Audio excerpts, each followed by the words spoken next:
Witam Państwa serdecznie ze studia EBF Warszawa Procurement Festival.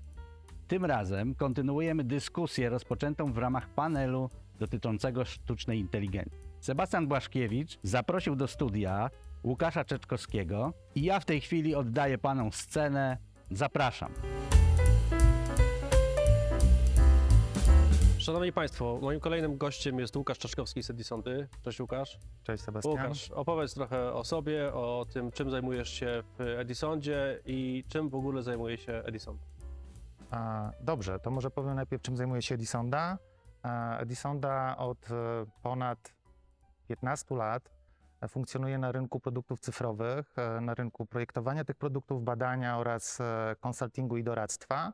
I tak naprawdę przez te lata, no właśnie tym się zajmowaliśmy. Obecnie główny nacisk kładziemy na consulting różnych rozwiązań technologicznych, zarówno przy tworzących się produktach konsultujemy rozwiązania dla startupów, ale też współpracujemy z dużymi organizacjami, gdzie doradzamy, w jaki sposób automatyzować procesy, w jaki sposób wykorzystywać chociażby sztuczną inteligencję w celu podniesienia efektywności, ale też mamy ten aspekt badawczy, który jest taką naszą, jednym z naszych filarów, więc też staramy się rozmawiać z użytkownikami, rozmawiać z klientami, ale rozmawiać też z zespołem klienta w celu poprawy tak naprawdę adopcji różnych nowych rozwiązań. A ja w Edisondzie zajmuję się tak naprawdę opieką nad zespołem naszym projektowo-badawczym oraz kształtowaniem oferty, relacjami z klientami. Moje stanowisko to Chief Design Officer. Dziękuję bardzo. Chciałbym, żebyśmy trochę poeksplorowali wątki, które pojawiły się w panelu dyskusyjnym i wrócili do tego pytania dotyczącego aspektu, czy sztuczna inteligencja zabierze nam pracę, czy raczej zabiorą nam pracę ludzie, którzy potrafią ją wykorzystywać. I powiedziałeś o tym, że wy zajmujecie się między innymi badaniami. I dla mnie, no, czym są badania? Ja sobie je wyobrażam jako zbieranie informacji z różnych źródeł, następnie analizowanie tych informacji i na podstawie tego wydawanie jakichś rekomendacji czy podsumowań, wskazówek. I teraz tak mi się wydaje, że sztuczna inteligencja się super do tego nadaje, w związku z czym z mojej perspektywy praca badacza jest zagrożona. Jak to wygląda z twojej perspektywy? No jest to prawda, ale my się bardzo z tego cieszymy, że akurat sztuczna inteligencja jest w stanie w bardzo szybki sposób przeanalizować pewne dane, zebrać te dane, odpowiedzieć na konkretne pytania, przeszukać internet, bo jest to najbardziej żmudny i czasem nudny, monotonny kawałek pracy badacza. My jesteśmy akurat firmą, która bazuje na obserwacjach tego, jak ludzie się zachowują, przyglądaniu się temu, gdzie w codziennych działaniach bądź takich zawodowych działaniach pojawiają się problemy, wnioskowania na tej podstawie, wyciągania jakichś szans na zmianę tego problemu, rozwiązanie tego problemu i wymyślenie na przykład produktu. No tutaj sztuczna inteligencja na ten moment nie wyjdzie, że tak powiem, spoza komputera i nie porozmawia z ludźmi w tych konkretnych sytuacjach, więc to, o czym ty mówisz, jest niezwykle fajne, no bo w dużo szybszy sposób jesteśmy w stanie zebrać dane dotyczące, nie wiem, trendów, pewnych takich zachowań, które są gdzieś opisane w internecie, a przełożyć ten czas na to, żeby bardziej eksplorować, lepiej zrozumieć, więc jak najbardziej na tak na ten moment. Czyli fajniejszymi rzeczami po prostu będziecie się zajmować, a ta żmudna praca zostanie przejęta w wyniku automatyzacji. Znaczy my już korzystamy jakby z tych narzędzi, one pozwalają nam na przykład skrócić czas pracy, chociażby, nie wiem, w zarysowaniu sylwetki naszego klienta bądź badanego. Pozwala nam sztuczna inteligencja w prosty sposób robić transkrypcje z wywiadów, łączyć te wywiady, łączyć wątki, więc tak naprawdę to, co było ręczną taką robotą, mówiąc kolokwialnie, w tym momencie dzieje się dużo szybciej, a my faktycznie możemy się zastanowić, jak na przykład z klientem naszym, który bada właśnie jakąś grupę, przeanalizować te wnioski, czy zorganizować warsztat, zastanowić się wspólnie nad rozwiązaniem problemu, więc... To sprzyja na pewno temu ilość nowych aplikacji i systemów, które pojawiają się co miesiąc, wykorzystujące sztuczną inteligencję. Bo ja niedawno czytałem, że takich rozwiązań co miesiąc, to było kilka miesięcy temu, pojawia się na rynku około 500 na całym świecie. Więc to jest jak gdyby dla was tylko w tym momencie kwestia znalezienia odpowiednich, zweryfikowania i zastanowienia się, w jaki sposób, czy i w jaki sposób może wam to pomóc w prowadzeniu biznesu, tak? No, to nie do końca, no bo jest taki fajny wykres, który przygotował Gartner chyba z początkiem tego roku, który pokazuje, gdzie jesteśmy w takiej adopcji technologii w tym momencie i to Gen AI, o którym tutaj głównie mówimy, jest teraz na takiej fali bardzo wzrostowej, tak zwanego hype'u, tak?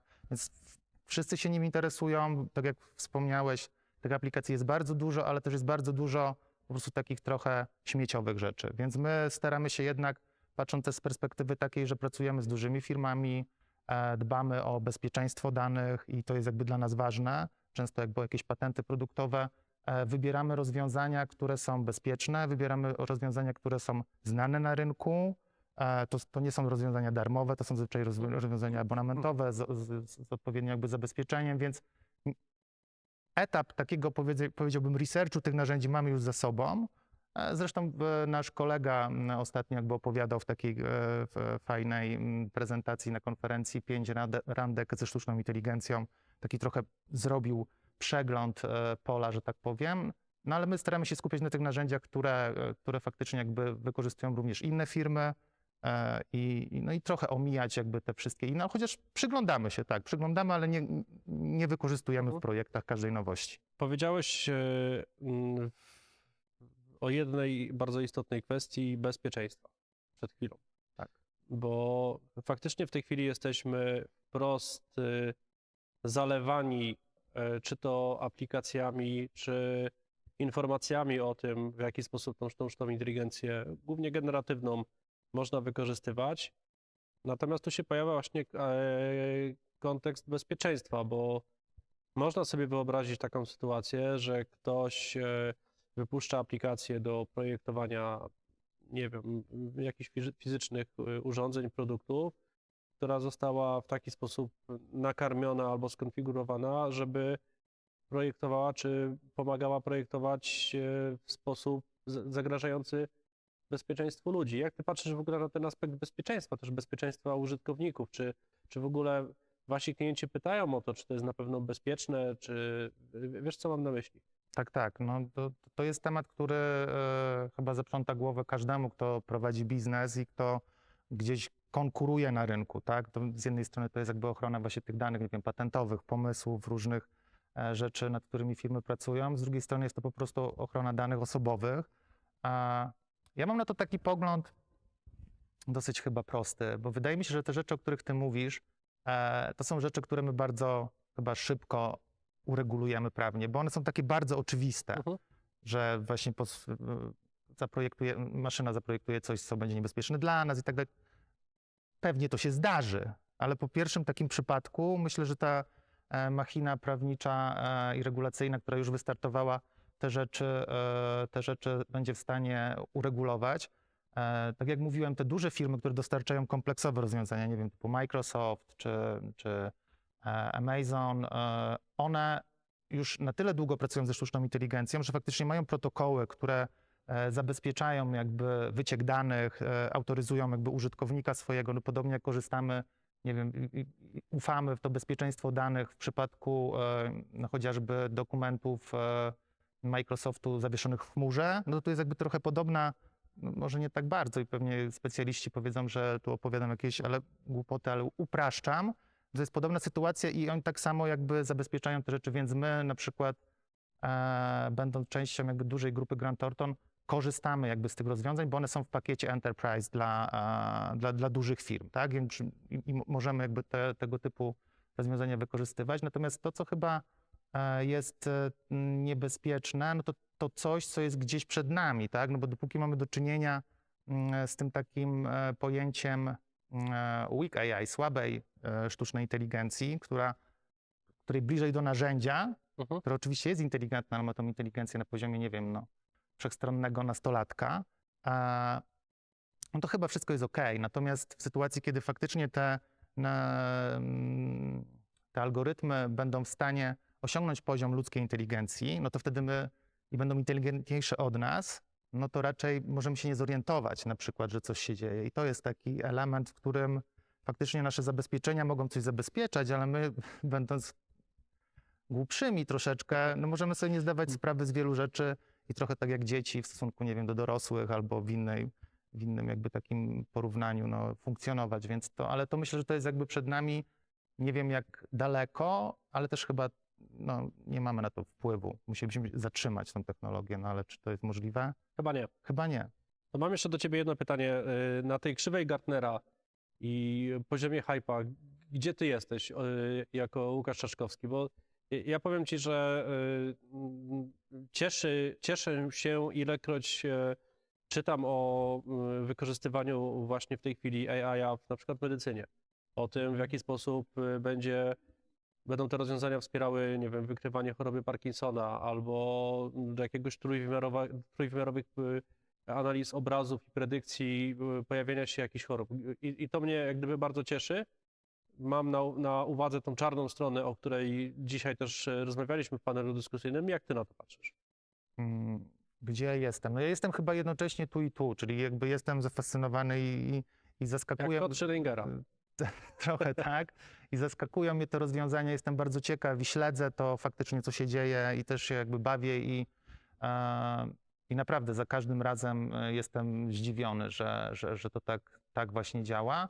No ale z drugiej strony też chyba staram się być tam troszeczkę dalej, bo jak ta krzywa Gartnera w pewnym momencie spada i ma dołek i potem się robi taki płaskowyż już jakby takiego zastosowania, no to staram się myśleć i chyba w Edisondzie staramy się wszyscy tak myśleć, jak te rozwiązania trochę chłodząc sobie głowę, można faktycznie jakby przełożyć, tak? To są później naśladowcy chyba dalej, prawda? Bo Tak. I to też jest tak, że no, musimy sobie też zdawać sprawę z tego, że no, jakby sztuczna inteligencja faktycznie pomoże nam w wielu rzeczach, już nam pomaga i to, o czym powiedziałeś, tak? Jakby ta detekcja różnych wzorców, z którymi my mamy problem, a tam to się dzieje jakby w moment, to już funkcjonuje. Pewnie o wielu rzeczach jeszcze nie jesteśmy w stanie sobie nawet pomyśleć. No to z drugiej strony też w tym takim świecie, w którym teraz jesteśmy, nie wszystko wymaga sztucznej inteligencji. Czasem ona jest niepotrzebna, czasem może być właśnie niebezpieczna, nie do końca, więc my też staramy się rozmawiać z ludźmi, staramy się patrzeć na te procesy na przykład w organizacjach i pomagać podjąć decyzję, że być może tutaj wystarczy prosta automatyzacja, ta, która już znamy od dawna i które nie mają nic wspólnego tak naprawdę z tak rozumianą sztuczną inteligencją, o której się rozmawiamy. No. No ale na tym polega ten hype właśnie, że jeżeli powie się, a my tam mamy do tego zapiętą sztuczną inteligencję, no to od razu wywołuje jakieś tam większe wrażenie w tym momencie, prawda? Tak, tylko że to jest taki podział, wydaje mi się, że mamy taką everyday AI, która jest do wykorzystania, którą możemy wykorzystać na co dzień i ona się szybko zaadaptuje, czyli będziemy, nie wiem, w pracy biurowej sprawniejsi, będziemy, nie wiem, może nie będziemy odpisywali wreszcie na maile, bo to jest też strata czasu, prawda? No a z drugiej strony mamy tą AI, która jest takim game changerem, która wymaga olbrzymich nakładów finansowych w tym momencie. No, żeby wykształcić sobie własny algorytm, który będzie coś robił, to są miliony dolarów.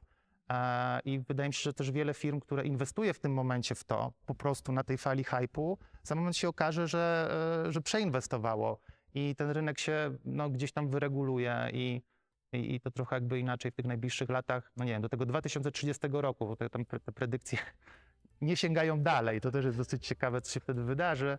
No, ale to tak o tym myślę. Łukasz, bardzo dziękuję ci za Dziękuję również.